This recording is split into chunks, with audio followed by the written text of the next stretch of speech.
je réinvite Benoît à venir pour la prédication. Vous pouvez prendre place.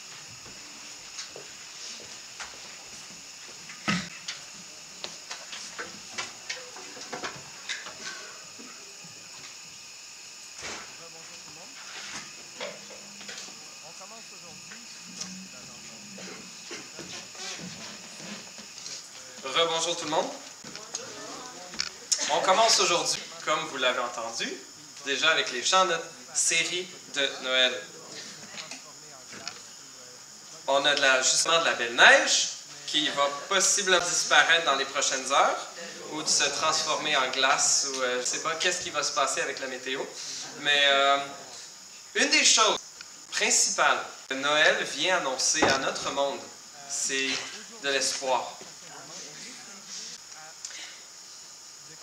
Et on veut, aujourd'hui, puis les 2 prochains dimanches, réfléchir à de quelle façon l'espoir de Noël est venu inonder notre monde et veut encore venir inonder nos vies et notre monde. On veut parler aujourd'hui de la liberté que Jésus est venu apporter pour nous à Noël. La semaine, on va parler de la réconciliation. La réconciliation pour un monde déchiré. Et dans 2 semaines, le 24 décembre, on va parler de la paix pour un monde épuisé. Aujourd'hui, l'espoir de Noël pour un monde en besoin, la liberté pour un monde enchaîné. Peu d'entre nous sommes encore aujourd'hui littéralement dans des chaînes. Malgré que l'esclavage moderne continue à exister, il prend des formes parfois un peu cachées, un peu voilées. Une des formes d'esclavage moderne est lorsque des gens sont à travailler pour une usine ou pour une business qui est loin de chez eux et donc ils habitent dans un dortoir, ils sont logés, nourris, mais en fait c'est déduit de leur paye et les gens se ramassent ensuite à être payés $1 par jour ou $1 par semaine en extra, ce qui les rend absolument incapables de sortir d'où ils sont. Même s'ils ne sont pas dans des chaînes, leur condition financière et personnelle est quasiment identique.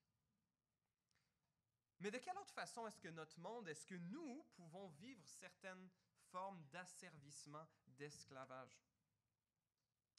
Parfois, on peut se sentir esclave de nos responsabilités obligatoires.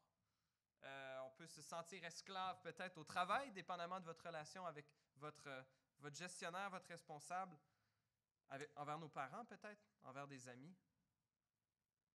Une chose qui peut asservir nos cœurs est l'amertume. Le refus de pardonner peut venir être une forme d'esclavage incroyable dans nos cœurs. Parfois, esclaves, enchaînés à cause des attentes des autres. Où on dit que c'est les attentes des autres, mais parfois c'est nos propres attentes. Je dois atteindre telle note dans mes cours à cause de ma mère, à cause de mes profs, à cause de moi. Je dois atteindre ci en termes de carrière. Je dois avoir de l'air de ça au niveau de mes vêtements, au niveau de mon apparence, au niveau de mon tour de taille. Mes finances doivent être comme ci, je dois voyager, je dois avoir un comportement comme ceci, je dois être marié, je dois avoir des enfants, ou je dois ne pas être marié, ne pas avoir d'enfants.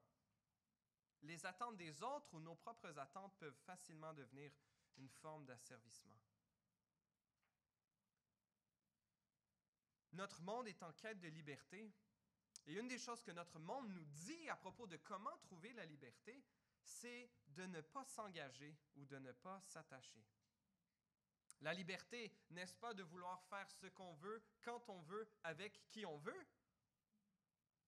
Eh bien, c'est une forme de liberté, mais pour ceux qui l'ont vraiment vécu, de se laisser libre de leur désir spontané, ça ne mène pas à une joie durable.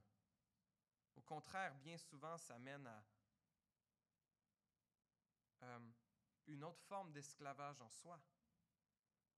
Le refus de s'attacher, le refus de s'engager dans un emploi, dans un mariage, dans une église, de toujours vouloir garder nos portes ouvertes pour voir s'il n'y aurait pas quelque chose ou quelqu'un de mieux qui pourrait venir, nous garde en fait prisonniers de l'immédiateté de nos propres désirs. Enchaînés par nos idoles, en fait. Qu'est-ce qu'une idole? Peu d'entre nous, ou peu de gens encore dans notre société adorent des statuettes ou font des offrandes à des dieux qui prennent une forme physique. Mais une idole, en fait, est tout ce que notre cœur aime plus que Dieu. Une idole est ce sur quoi repose ton identité, ta prospérité ou ta sécurité à l'extérieur de Dieu. Mon identité, c'est mes accomplissements. Ma prospérité, c'est mon argent, c'est ma maison. Ma sécurité, c'est une relation amoureuse. Où se situe la base de ta source de confiance, de paix et de bonheur? Une idole peut être n'importe quelle bonne ou belle chose, mais qui prend une proportion démesurée, qui, au lieu d'être reçu comme un cadeau de Dieu, devient un maître qui exige de plus en plus et pour lesquels les plus grands sacrifices sont nécessaires. L'apôtre Pierre, dans 2 Pierre 2, verset 19, parlait de faux enseignants. Il disait, ils leur promettent la liberté à des chrétiens alors qu'ils sont eux-mêmes esclaves de la corruption, puisque chacun est esclave de ce qu'il a dominé. Je parlais avec mes enfants de la trilogie du Seigneur des Anneaux la semaine passée, qui est un livre, une trilogie écrite par J.R.R. Tolkien, qui a été faite en film, la trilogie avec Peter Jackson dans les années 99, 2000, 2001 environ, et dont les Hollywood continue à faire de l'argent avec cette série dans les dernières années. Mais l'histoire du Seigneur des Anneaux tourne autour d'un fameux anneau de pouvoir, du Seigneur des Ténèbres appelé Sauron, et cet anneau corrompt quiconque tente de l'utiliser, quelles que soient ses bonnes intentions. Tim Keller citait le professeur Tom Shippey qui dit que l'anneau agit un peu comme un amplificateur psychique qui prend les désirs les plus chers du cœur d'une personne et les amplifie jusqu'à atteindre des proportions idolâtres. Et certains bons personnages du livre veulent avoir l'anneau pour libérer des esclaves, pour préserver les terres de leur peuple ou pour punir les malfaiteurs de manière juste. Et ce sont tous des bons objectifs, mais l'anneau les rend prêts à faire n'importe quoi pour les atteindre, n'importe quoi du tout. Il transforme la bonne chose en un absolu qui renverse toute autre allégeance ou valeur. Et le porteur de l'anneau en devient de plus en plus esclave et dépendant. Car une idole est quelque chose dont on ne peut se passer. Nous devons l'avoir. C'est pourquoi elle nous pousse à enfreindre des règles que nous honorions autrefois, à faire du mal aux autres et même à nous-mêmes pour l'obtenir.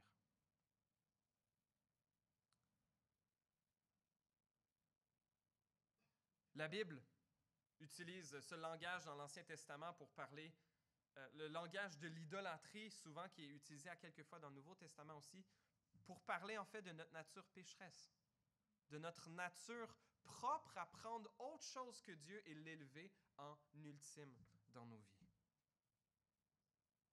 Notre monde nous invite, pour trouver la liberté, à regarder en soi, regarder à l'intérieur de nous, pour trouver qui on est vraiment et l'exprimer au monde entier. Et inviter tous à nous célébrer tels que nous sommes et tels que nous nous sommes trouvés en regardant à l'intérieur de nous-mêmes. Et même si on a des gens toxiques dans notre vie, eh bien de se libérer de toutes les relations toxiques autour de nous, et ce qui peut parfois être une bonne façon de se retrouver très seul. Le Dieu de la Bible nous offre un espoir différent. Le Dieu de la Bible nous invite non pas à regarder en nous-mêmes pour trouver qui nous sommes, mais à regarder à lui. Nous qui avons été créés à son image. On en a parlé il y a quelques semaines alors qu'on parlait de l'humanité. Nous devenons vraiment humains. Nous devenons vraiment nous-mêmes lorsque nous le contemplons et le suivons, lui. Lorsque nous embrassons ce que nous avons vraiment été conçus pour être, de vivre à son image. Et regarder à son expression la plus éclatante, à son Fils Jésus. La Bible nous fait suivre le parcours dans l'Ancien Testament du peuple juif, le peuple d'Israël, les descendants d'Abraham, d'Isaac et de Jacob qui sont devenus esclaves en Égypte. Et Dieu, par une main puissante et un bras étendu, comme il est dit, va délivrer son peuple de l'esclavage sous lequel il peinait et il les a amenés jusque dans le pays promis en Canaan. Et c'est devenu la base de l'identité nationale du peuple juif. Ils étaient des anciens esclaves que Dieu avait libérés pour le servir dans son pays. Mais Dieu a fait alliance avec eux, il les a libérés, il leur a donné sa loi, il a fait une alliance avec eux et leur a dit que lui serait leur Dieu et qu'ils ne devaient pas être comme les autres nations en se vouant à d'autres faux dieux, mais que leur cœur devait être tout entier pour leur Rédempteur. Et que s'ils n'agissaient pas ici, ils seraient punis, ils seraient envoyés en exil. Et dans l'Ancien Testament, on voit le peuple d'Israël qui oscille encore et encore dans ses cœurs partagés à oui aimer Dieu, mais aussi être attirés par d'autres choses plus brillantes et plus nouvelles. À faire comme tout le monde. Et eux qui avaient été libérés d'esclavage se retrouvent encore une fois esclaves à Babylone. Même je lisais Néhémie dans les dernières semaines, et même lorsqu'ils retournent sous la direction de Zorobabel, Esdras, Néhémie, lorsque un reste revient à Jérusalem, ils sont encore sous l'égide du roi de Perse. Ils ne sont pas maîtres chez eux. Et Néhémie dit, nous sommes encore esclaves, ô Dieu, à cause de nos péchés, à cause de ceux de nos ancêtres. Et un royaume succède à un autre. Il y avait Babylone, ensuite il y avait eu Perse, ensuite il y avait eu la Grèce, ensuite il y avait eu les Romains. Et le peuple de Dieu peine encore comme esclave, comme serviteur non volontaire d'un empire plus puissant qu'eux. De sorte que le peuple criait à Dieu, « Envoie-nous ce libérateur que tu nous as promis. Envoie-nous le Messie qui va nous libérer de nos ennemis. » Et Dieu l'avait promis. Dieu avait promis un descendant de David qui viendrait pour libérer son peuple de ses ennemis. Un texte magnifique qui parle de ceci est Zacharie dans Luc chapitre 1, au début du Nouveau Testament. Dieu dit à Zacharie, le prêtre, qu'il va avoir un fils. Lui, sa femme était stérile, il était trop vieux pour avoir des enfants, il n'en avait pas eu, mais Dieu leur dit, oui, tu vas avoir un fils. Il va préparer la voie pour le Messie. Et Zacharie, après une période de mutisme, d'avoir été incapable de parler à cause de son incrédulité, le jour où son fils naît, il retrouve la parole et rempli de l'esprit, et offre une prophétie incroyable que j'aimerais vous lire et je vous invite à tourner dans Luc chapitre 1 au verset 67. Luc chapitre 1 verset 67.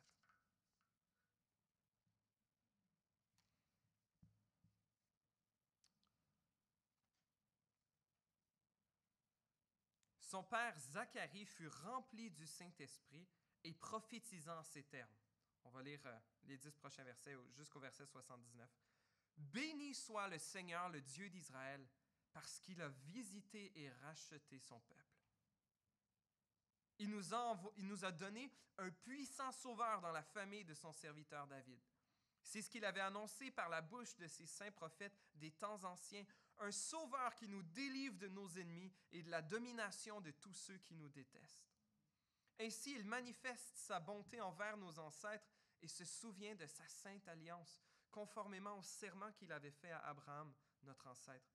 Il avait juré qu'après nous avoir délivrés de nos ennemis, il nous accorderait de le servir sans crainte, en marchant devant lui dans la sainteté et dans la justice tous les jours de notre vie. Et toi, petit enfant, dit-il à son fils, tu seras appelé prophète du Très-Haut, car tu marcheras sous le regard du Seigneur pour préparer ses chemins et pour donner à son peuple la connaissance du salut par le pardon de ses péchés, à cause de la profonde bonté de notre Dieu. Grâce à elle, le soleil levant nous a visités d'en haut pour éclairer ceux qui sont assis dans les ténèbres et dans l'ombre de la mort, pour diriger nos pas sur le chemin de la paix. Voici la parole de Dieu. Zacharie, rempli du Saint-Esprit, parle au passé. Dieu nous a donné un puissant sauveur, même s'il n'était pas encore né, mais il s'en venait. Il s'en venait. Il nous a donné un puissant sauveur dans la famille de son serviteur David, un sauveur, verset 71, qui nous délivre de nos ennemis et de la domination de tous ceux qui nous détestent. Il parle au verset 74 aussi qu'après nous avoir délivrés de nos ennemis, il nous accorderait de le servir sans crainte. C'était la profonde espérance du peuple d'Israël que Dieu leur enverrait un libérateur pour les libérer de leur esclavage, de leurs ennemis. Ce que Zacharie et plusieurs, en fait, ne comprenaient probablement pas très bien, c'est que les ennemis du peuple de Dieu dépassaient de loin les Romains qui les oppressaient. À l'époque de Jésus, lorsqu'il va commencer son ministère, plusieurs avaient cette espérance de lui et vont vouloir faire de lui un roi, en fait. Lorsqu'ils vont l'avoir vu être capable de multiplier la nourriture et dire « Ah, ça, c'est bien utile pour une guerre. » Un gars qui est capable de prendre 5 pains et 2 poissons, puis paf, nourrir toute l'armée. On est prêt! Let's go! Le Messie, here he comes. Le voici, on veut le sacré roi. Mais ce n'était pas ce genre de royaume que Jésus était venu instaurer. Ce n'était pas des Romains dont Jésus venait délivrer son peuple. Des ennemis beaucoup plus dangereux, des ennemis impossibles pour quiconque, desquels il était impossible de se délivrer. Être délivré, oui, des ennemis des Romains, mais ce n'est pas ça que Jésus il venait faire. Il venait délivrer son peuple de quelque chose de beaucoup plus difficile, les délivrer du péché. Et Zacharie, en fait, le mentionne à la fin de sa prière. Dit-il de son fils qu'il va préparer le chemin, préparer les chemins du Messie pour donner à son peuple la connaissance du salut, non pas par la libération des Romains, verset 77, mais par le pardon de ses péchés.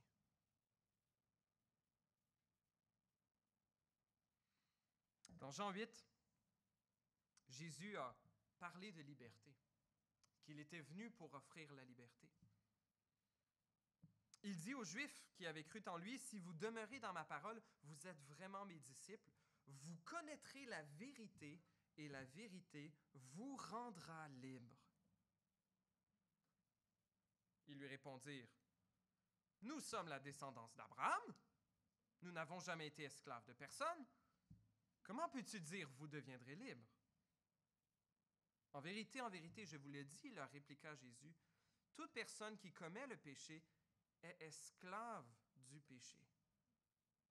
Or, l'esclave ne reste pas pour toujours dans la famille. Dans la famille, c'est le Fils qui reste pour toujours. Si donc le Fils vous libère, vous serez réellement libre.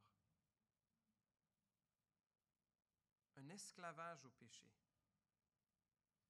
Comment se libérer de l'esclavage du péché? De nos idoles, de nos désirs et convoitises qui, alors que nous nous y livrons, en fait détruisent notre propre vie et celle de ceux qui nous aiment. C'est un esclavage qui allait exiger une rançon. Un coût de libération qui allait coûter très cher. Et c'est ce que Jésus dit qu'il est venu faire. Matthieu 20, 28, c'est ainsi que le Fils de l'homme, parlant de lui-même, est venu non pour être servi, mais pour servir et donner sa vie en rançon pour beaucoup. Un prix de libération. le prix de cette rançon serait en fait sa propre vie, son propre sang, versé ou pour une business qui est loin de chez eux et donc ils habitent dans un dortoir, ils sont en lui plutôt qu'en eux-mêmes. J'ai nourri, mais en fait c'est déduit de leur paye et les gens se ramassent ensuite à être payés 1 $ par jour ou 1 $ par versé à la croix pour libérer du péché tous ceux qui placent leur confiance en lui et espèrent en lui plutôt qu'en eux-mêmes, plutôt que dans n'importe quoi d'autre. Et que nous sommes ainsi par la foi en lui, par la repentance de nos fautes, libérés du péché.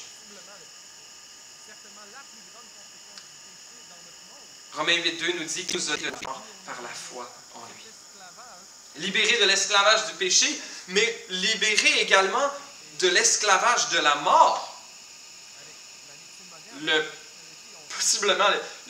Certainement là, cet endroit d'où on ne revient pas, cet esclavage dont on ne peut... Avec la médecine moderne, avec la technologie, on réussit à rallonger l'espérance de vie jusqu'à une limite. Et on rêve de peut-être certaines façons de transférer notre conscience à autre chose. Quoi qu'il en soit, je pense que la mort va demeurer. Mais Jésus a disait à Marthe, je crois, qui était en pleurs de la mort de son frère, « C'est moi qui suis la résurrection et la vie. Celui qui croit en moi vivra, même s'il meurt. Et toute personne qui vit et croit en moi ne mourra jamais. »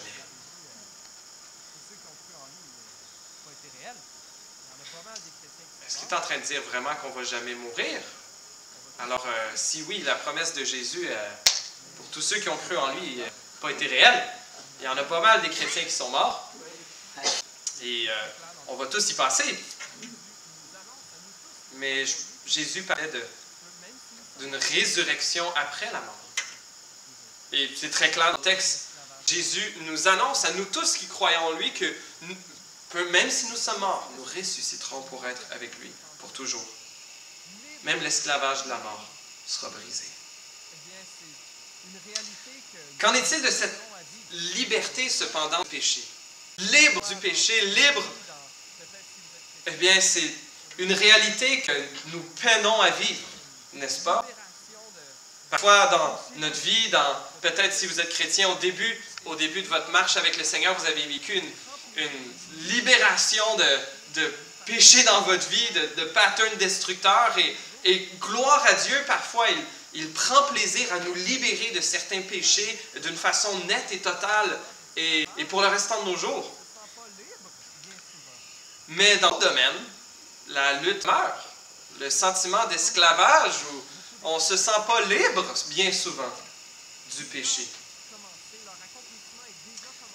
Comme pour beaucoup des promesses de Jésus, elles sont déjà commencées, leur accomplissement est déjà commencé, mais encore incomplet. La liberté en Christ est une réalité présente, mais elle ne se manifeste pas automatiquement dans la vie des croyants. Et l'appel à mettre en œuvre ce salut. Dans Romains 6, au verset 12, Paul exhorte les chrétiens de Rome à ne pas laisser le péché régner sur eux. C'est-à-dire que, chers amis, si vous êtes chrétiens et que vous luttez encore avec le péché, c'est normal. C'est normal. Romains 6, 12, parce que Paul exhorte les chrétiens à ne pas laisser le péché régner sur eux. Si c'était automatique, s'il arrivait paf, comme ça, alors on n'aurait pas besoin d'être encouragé à ce que le péché ne règne pas dans nos vies. Mais c'est une lutte de tous les jours. Romains 6, 12, que le péché ne règne donc plus dans votre corps mortel pour vous soumettre à lui par ses désirs. Et plus vos membres au service du péché, mais au contraire, livrez-vous vous-même à Dieu comme des morts revenus à la vie et mettez vos membres à son service comme des instruments de la justice. En effet, le péché n'aura pas de pouvoir sur vous, puisque vous n'êtes plus sous la loi, mais sous la grâce. Et le restant du chapitre, il exhorte les Romains et nous exhorte à ne pas laisser le péché régner dans nos vies.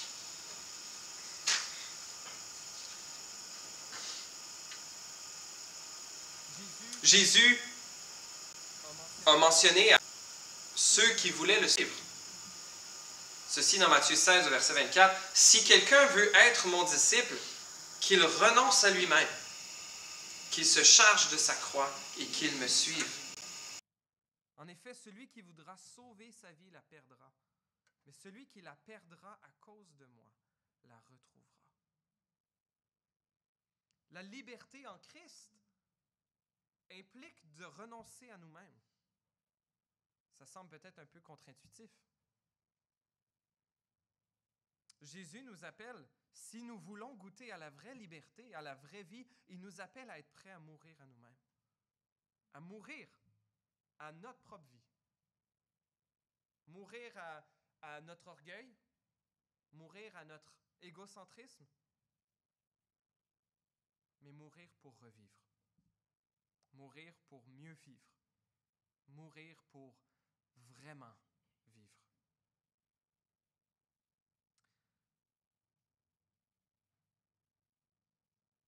On dit que pour maîtriser n'importe quelle spécialité dans la vie, des gens qui étudient l'apprentissage, on dit que ça prend environ 10 000 heures dans une vie pour devenir excellent, un maître dans un domaine, que ce soit dans son travail ou que ce soit une compétence, que ce soit par exemple un sport, que ce soit un instrument de musique, un type de travail manuel. Ça prend 10 000 heures pour devenir un maître. Peut-être que vous avez déjà entendu en concert des pianistes jazz ou des musiciens jazz capables d'improviser. Improviser avec une liberté incroyable. Ou être capable de jouer du répertoire extrêmement difficile avec une facilité déconcertante. Et moi-même qui ai fait de la musique et étudié en violon classique, je ne me suis jamais vraiment rendu à ce niveau-là. Et ceux qui étaient vraiment bons, c'est ceux qui non seulement étaient capables de faire les choses techniques les plus difficiles, mais en plus qui les livraient avec une musicalité incroyable, qui livraient les émotions au milieu de cette technique hyper difficile. Est-ce qu'on est capable de jouer d'un instrument de musique ainsi? Peut-être on regarde un athlète aux Jeux olympiques, un sport qui fascine beaucoup, par exemple, c'est le patin artistique, les gens qui, sur la glace, sont capables de s'élancer, de tourner 3-4 fois sur eux-mêmes et réatterrir avec une grâce incroyable. C'est une discipline de fer que ces gens vivent en fait pour être capables de goûter à cette liberté. La liberté de la maîtrise d'un instrument, d'un sport, d'une compétence passe par une grande discipline, en fait. Le pianiste jazz ne sera pas capable d'improviser s'il n'a pas passé des heures et des heures et des heures à connaître ses gammes, à répéter ses gammes et ses arpèges dans toutes les tonalités, dans tous les modes.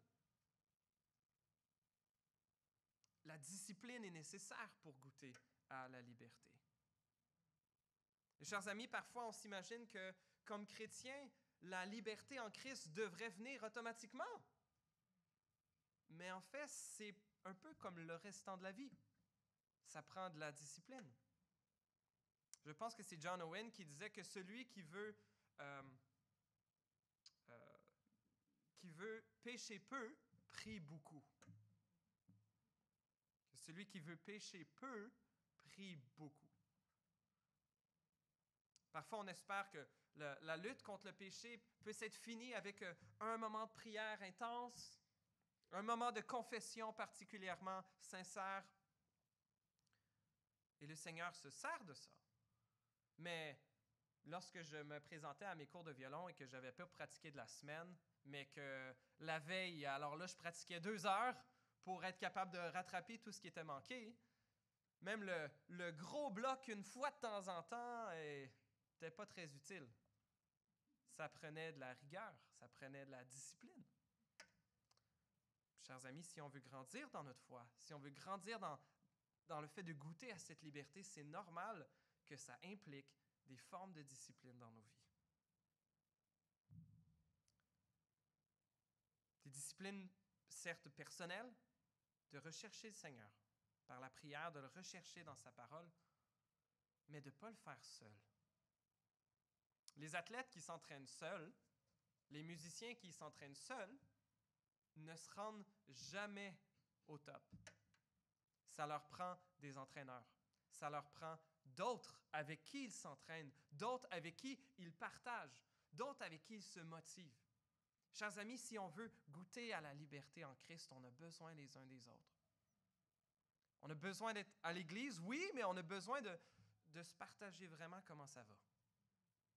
De se partager vraiment comment ça va dans nos luttes. Dans nos luttes avec le péché, dans nos luttes avec nos idoles. Et on espère que les groupes maisons qu'on va reprendre en janvier vont être une occasion parmi d'autres pour pouvoir vivre cette proximité davantage, qu'on puisse goûter à la liberté en Christ ensemble, alors qu'on avance ensemble dans la vie avec le Seigneur. La pleine liberté est encore à venir. La pleine libération du pouvoir et la présence du péché va venir un jour. Lorsque Paul dit dans Romains 6, verset 14, « En effet, le péché n'aura pas de pouvoir sur vous puisque vous n'êtes plus sous la loi, mais sous la grâce. » C'est à la fois une exhortation et une promesse. Vivez ainsi, mais sachant qu'on n'y arrivera pas pleinement, c'est une promesse.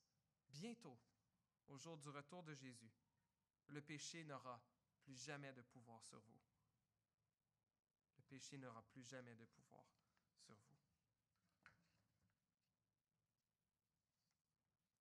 J'aimerais vous partager, en conclusion, les paroles d'un chant qui me revenait en tête. C'est un chant en anglais, mais je l'ai mis dans le traducteur automatique. Puis j'ai vérifié que la traduction était correcte. C'est un chant du groupe chrétien qui s'appelle Rand Collective. C'est un groupe d'Irlande du Nord qui a débuté peut-être il y a une dizaine d'années. Le chant s'appelle All That I Am, tout ce que je suis.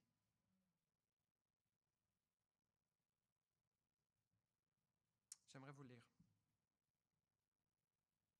comme une prière et je vous invite à en faire votre prière également. Prends tous les trésors, prends cette vie. Tout est sur l'autel maintenant. Pas d'hésitation, pas d'hésitation. En vue de ton sacrifice inégalable, prends chaque trésor, prends cette vie. Le refrain dit, « Tout ce que je suis pour tout ce que tu es. Mon Seigneur, tout ce que j'ai pour tout ce que tu es. Tu es la perle au-delà de tout prix, plus grande que la vie. Tout ce que je suis pour tout ce que tu es. » La deuxième strophe dit, « L'ambition égoïste et mon orgueil, j'abandonne, je laisse mourir. Dans ces mains vides, j'ai tout, j'ai tout.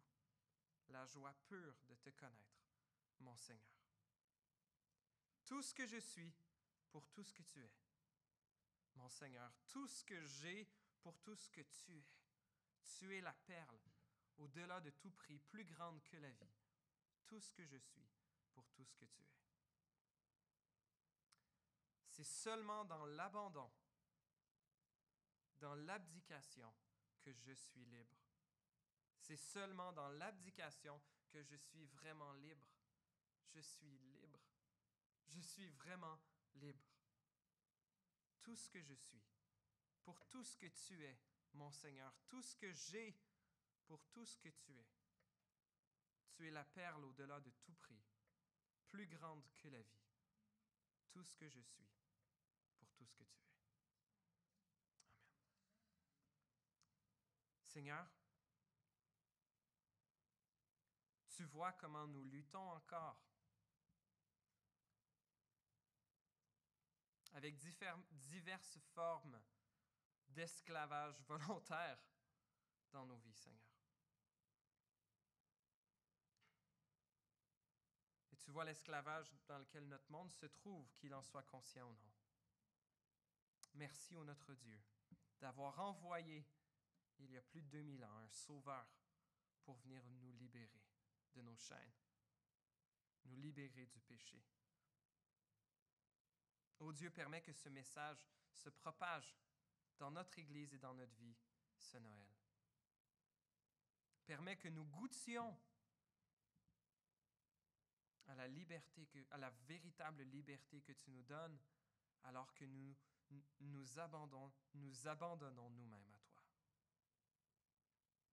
Oui, Seigneur, je veux dire, tout ce que je suis, tout ce que j'ai, prends-le. Merci pour la promesse qu'en retour, tu nous offres tout ce que tu es.